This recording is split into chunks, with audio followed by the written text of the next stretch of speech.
mora aqui na Canaã, aqui em Toritama, e colocou esses irmãos da igreja, né, da Assembleia de Deus, como eles têm influência na igreja como pastor, né. Eu me mudei de Riacho. Essa perseguição começou há alguns anos atrás, começou em Riacho das Almas. Eu me mudei para aqui, para Toritama, já para ver se ele deixava em paz, mas aqui em Toritama está continuando até hoje, né.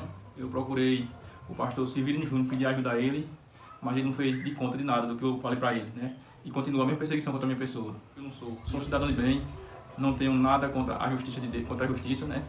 E eles têm feito isso com a minha vida, né. Tem atribulado a minha pessoa, a minha família tem sofrido com isso, né. Passei um ano fora de casa, né. Mas esses homens, eles têm um coração maligno, um coração perverso, né. Aí eu tô falando aqui, tô dizendo essa denúncia, falando essa denúncia porque eu quero que a igreja saiba, né, a igreja do Senhor saiba que muitas vezes vocês estão sendo enganados, né, por mercenário, pessoas que não têm compromisso com o evangelho de Cristo, né, e fica perseguindo os cristãos, né, que eu saiba quem veio roubar, matar e destruir foi Satanás. E se eles estão fazendo isso, eles não estão fazendo a vontade de Deus, eles estão fazendo a vontade de Satanás, né, que é o pai deles, né. Que eles são mentirosos, são caluniadores, né? São perseguidores, eles estão fazendo a obra do inimigo, né? Por isso eu estou aqui denunciando e peço que os irmãos compartilhem esse vídeo, né? Para que todo mundo veja, né? Porque esses homens têm judiado a minha pessoa aqui. Eu moro aqui na Canaã, em Toritama, e fui rejeitado pela igreja por um bocado de pessoas aqui.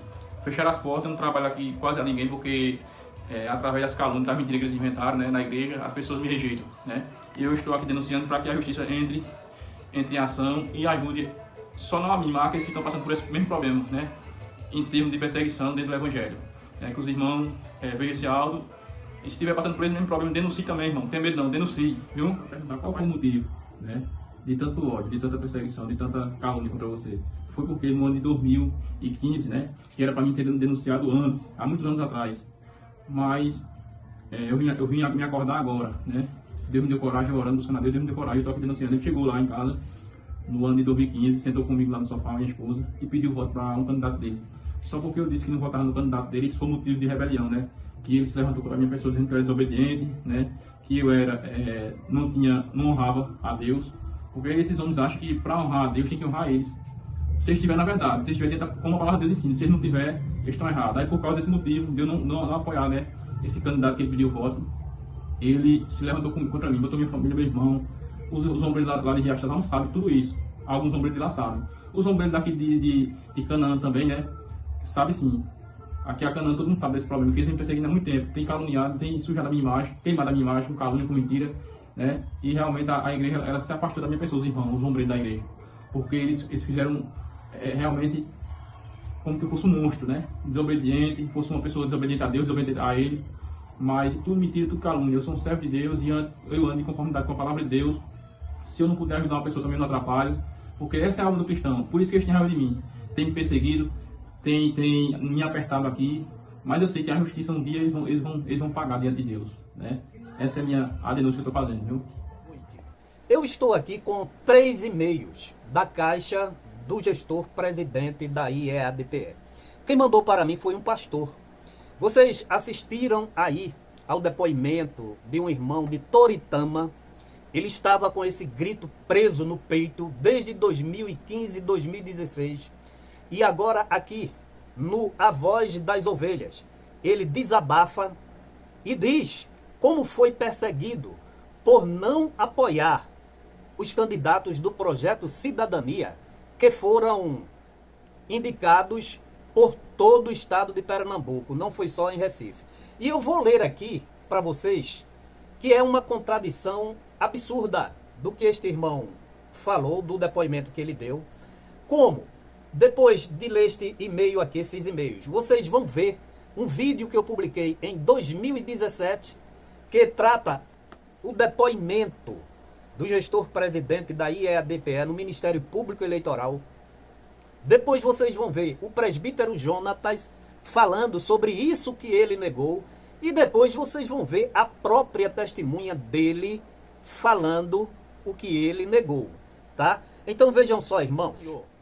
Este e-mail aqui é de 24 de abril de 2013, diretamente da Caixa do gestor presidente, do e-mail da Caixa do gestor presidente. Diz assim esse primeiro e-mail: paz do Senhor a todos os coordenadores.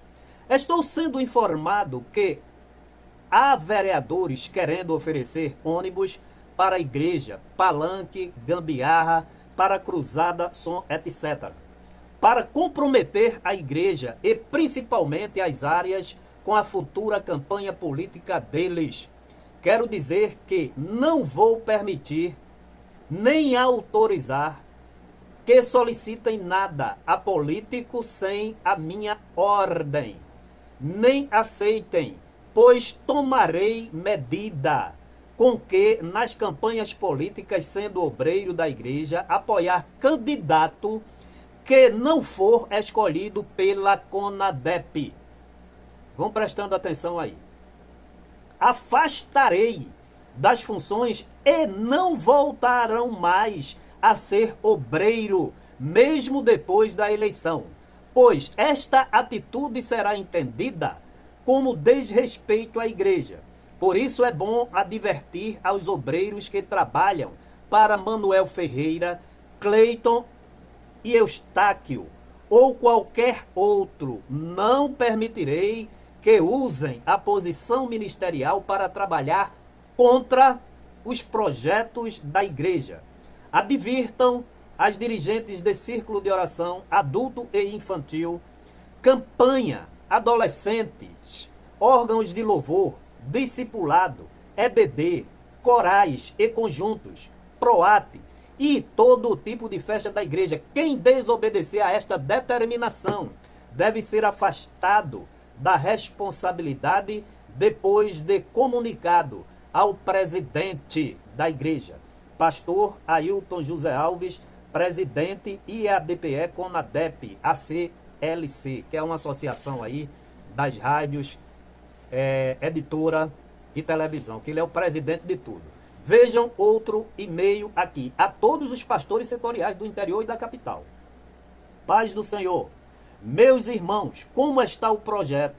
Use os jovens, eu estou lendo como ele escreveu, e adolescentes para entregar nas casas e outras igrejas. Pastor Ailton José Alves, presidente IAEDPE CONADEP. Está aqui o e-mail, o segundo e-mail. O terceiro e-mail, esse é de 13 de setembro de 2014. Aqui assinado, pastor presidente Ailton José Alves, presidente IADPE CONADEP. Diz assim: paz do Senhor. Meus caros irmãos obreiros do interior e coordenadores e obreiros da capital. Estou sendo informado pelos escalados em ceias, festas, aniversários de círculo de oração ou não, que me dizem que saem do culto e não tem ninguém entregando o santinho do projeto fora. Esse que ele disse que não conhecia. E em muitos lados estão os Ferreiras com um grupo de incrédulos entregando. Precisa se acordar neste restante de tempo e colocar gente nas ceias, nos domingos, festas ou não, nos círculos de oração para cobrir entregando os santinhos, pois se deixam os Ferreiras sozinhos, vamos ter um prejuízo grande. E principalmente em Recife. Vocês sabem que temos como medir o trabalho olhando nas zonas eleitorais. Instruídozinho ele, hein? O número de votos que teve o projeto, tanto nas cidades como nos bairros em Recife. E vamos medir o esforço neste resultado. E não ficarei satisfeito com o obreiro que não trabalhar pelos projetos da igreja. Precisamos acordar e, se não tem material, vir buscar. A igreja estava servindo de depósito de material de campanha. Além de dinheiro que ele deu, vocês vão ver aí, servindo de comitê político. Veja os presbíteros agora. Usem, jovens, as dirigentes de círculos de oração, de campanha, de EBD, façamos o esforço neste final. Esta semana, tanto no interior como em Recife, e igrejas grandes me informaram que os Ferreiras estavam na frente dando santinho, e coordenador que às vezes já foi beneficiado Deputados sem tomar cuidado, porque tem um vocábulo aqui que eu não entendi. Faça mais pela sua igreja. Sem comentários, 3 e-mails aqui da caixa do gestor presidente, me mandado por um pastor, um considerado pastor, desses que receberam esses e-mails, e mostrando que a mentira, a falta de verdade, para não dizer de caráter, levou o gestor presidente a mentir no Ministério Público Eleitoral em 2017 e também a mentir na Justiça Criminal, na Justiça Comum, na Polícia Federal e na Delegacia de Combate e Repressão ao Crime Organizado. Vai mentir, porque lá ele vai ainda ser intimado. Então, irmãos, sem comentários, esta é a situação, tá? Assistam aí agora o que ele diz, o que o presbítero diz e o que sua testemunha diz.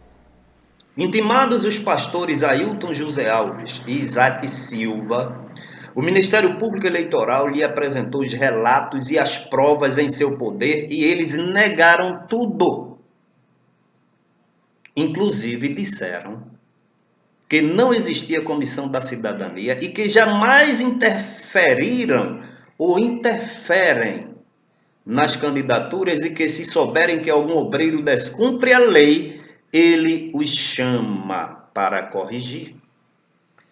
Colhidas as declarações do pastor Ailton José Alves, presidente da Assembleia de Deus em Pernambuco, em síntese, foi pelo mesmo afirmado existirem 1.100 templos na cidade de Recife e aproximadamente 325 mil membros /fiéis ativos, não possuindo a igreja partido nem candidatos, deixando seus fiéis livres para fazer sua opção.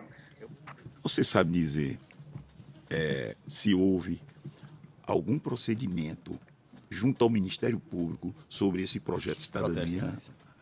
Qual é a pergunta, doutor? A própria testemunha aqui falou desse projeto de cidadania da igreja, tem a ver com a igreja, tem a ver com a direção. O projeto de cidadania, que ela explicou aqui de uma forma bem tranquila, ninguém questionou. E qual é a sua pergunta? A minha pergunta é se ele tem conhecimento do projeto de cidadania estabelecido na IEDPE, na Igreja Assembleia de Deus. Foi essa a minha pergunta. Responda. Tenho sim conhecimento. O projeto de cidadania foi instalado na igreja pela direção atual da EDPE. Ele foi colocado na igreja no ano de 2010, repetiu-se no ano de 2014, ano de 2018, e foi motivo na época de muita discórdia no seio da igreja, e os membros ficaram divididos porque política e igreja não coadunavam, até porque nós ouvimos do atual gestor presidente diversas vezes ele dizer que se tivesse algum dia envolvido em política, deveria dizer que ele estava desviado do projeto, do propósito. Então, assim, houve um grande questionamento por parte da igreja, né? Por parte da igreja, e por isso que hoje nós ouvimos na mídia muitas coisas horríveis, né? Que a direção atual está envolvida. E temos ouvido e assistido através de grandes meios de comunicação. Isso foi um fato notório, tem sido um fato notório dentro do estado de Pernambuco. A direcionamento para os membros da igreja votarem apenas em políticos indicados pelo apenas em pastor-presidente. políticos indicados pelo pastor-presidente. À época, o candidato da igreja, o deputado estadual Adalto Santos, a vereadora Aimee, eles foram pessoas que foram indicadas, e eu mesmo trabalhei durante 5 anos, tomando conta de uma congregação em Olinda, área 20. E nós éramos obrigados a fazer essa campanha política. Inclusive, à época, os presbíteros eles foram orientados em uma reunião do presbitério de colocar os adesivos da irmã Aimee e do deputado estadual Adalto. Eu trabalhava na época na tesouraria e eu não queria adesivar o meu carro. E eu fui coagido de forma... E esse projeto era apenas para os interesses da igreja. Somente interesses da igreja, né? Os interesses da igreja. Não era projetos que visavam benefício populacional, mas exclusivamente benefício da igreja. Esses gabinetes ficavam na gerência de quem? Dos deputados ou do gestor Ailton? Do gestor presidente. Ele indicava para o gabinete as pessoas que deveriam... Olha, as pessoas mais próximas, ele realmente trazia esse tipo de indicação para o gabinete, principalmente no gabinete do deputado estadual Adalto Santos. Principalmente. Eu lembro-me que trabalhava na tesouraria da igreja e até valores foram liberados para a campanha política do deputado estadual Adalto da igreja. Você efetivamente, como tesoureiro, você deu dinheiro da igreja para a campanha. Eu estive presente quando o pastor Luiz Mário Soares de Oliveira chegou e esse valor foi liberado para a campanha do deputado estadual Adalto Santos, 2014. Tu podia dizer o valor? O valor 50 mil reais. 50 mil reais. Eu tenho uma nota. Inclusive, estivemos em Ouvida dia 26, na Polícia Federal, e informamos isso ao delegado da Polícia Federal. O delegado da Polícia Federal pediu para denunciarmos isso ao Ministério Público, porque naquele mesmo período existia um advogado da igreja que estava fazendo uma reforma em sua casa e ganhava um valor aproximadamente de 5 mil reais, e ele fez naquele mês uma doação de 14.500 reais. Doutor Antônio Peixoto. E a irmã Marinalva também, ela recebe salário da igreja e fez uma doação de 7.500 reais. Ela recebeu uma doação de 7.500 reais. Assim como o senhor Joaribe Souza fez uma doação de 29.800 reais. Tudo isso saindo no Tudo caso... saiu do cofre da igreja. Possivelmente o Ministério Público vai investigar, porque estaremos denunciando essa semana ainda. A Gemima também, a testemunha aqui em audiência, disse que a nossa igreja, a Assembleia de Deus no Estado de Pernambuco, temendo leis contrárias aos nossos costumes, por exemplo, ela citou casamento de homossexuais, indicou candidatos a ser eleito pelo projeto Cidadania. Vossa Senhoria poderia esclarecer esse projeto Cidadania? Eu não conheço o projeto Cidadania. Em termos de projeto político, a senhora ouve alguma, ou tem ouvido até aqui alguma? Não, isso é um projeto político, uma corrente política, um movimento político. Candidaturas, eu li aqui que tem um projeto de cidadania. Sim. A senhora conhece esse projeto? Conheço. Em que consiste? Rapidamente, é só outra pergunta que eu tenho que fazer. Rapidamente, consiste em... houve uma época que foi preciso ter, diante das representatividades que se levantaram, né, no meio político. Então, era representatividade defendendo determinadas liberações no âmbito social que infringia o rito da igreja, o costume da igreja. Citando um exemplo, por exemplo, o casamento homossexual, certo? Nós respeitamos os homossexuais, mas nós temos costumes que respeitam o cunho bíblico, certo? Então, quando começou a surgir essa parte de obrigatoriedade de determinadas instituições religiosas terem que fazer casamentos homossexuais e tal, então se sentiu a necessidade de ter representantes lá também, assim como tem representantes de outras religiões lá, né? Representantes do povo, mas que proferem a fé no Deus, né? Seja ele qual for. Então, era preciso um representante político que representasse o povo, mas que tivesse valores morais e éticos condizentes com a palavra de Deus, né? Para ter uma voz lá no Congresso, para ter uma voz, seja em que esfera seja municipal, estadual ou federal. Então, daí que surgiu a necessidade de se ter um representante, por conta das prerrogativas de leis que iriam ferir os nossos costumes bíblicos, entende? Então, foi nesse patamar aí que eu tenho conhecimento do surgimento do projeto Cidadania. Concluindo, já estão aí apresentando candidatos. Candidato, pelo menos de Recife, que participou efetivamente do esquema de rachadinha do projeto Cidadania nos gabinetes de vereador e de deputado estadual. Portanto, irmãos, será que diante de toda essa exposição, de todo esse escândalo, não é só em Recife, não é só em Pernambuco, não é só no Brasil, e sim também nos continentes por aí afora. Será que essa gestão ainda acha pouco e ainda quer, como fez, indicando candidato que foi protagonista do esquema de rachadinha proposto, executado e administrado por ele? Fiquem atentos e eu concluo dizendo, em qualquer lugar, não somente em Recife, quando vocês verem comissões se dirigindo nos cultos para pedir voto, para indicar candidatos, seja qual ele for, por gentileza, filme, fotografe e nos mande, que nós nos encarregaremos de, mais uma vez, levarmos esses ilícitos ao Ministério Público de Pernambuco. Que Deus em Cristo a todos abençoe.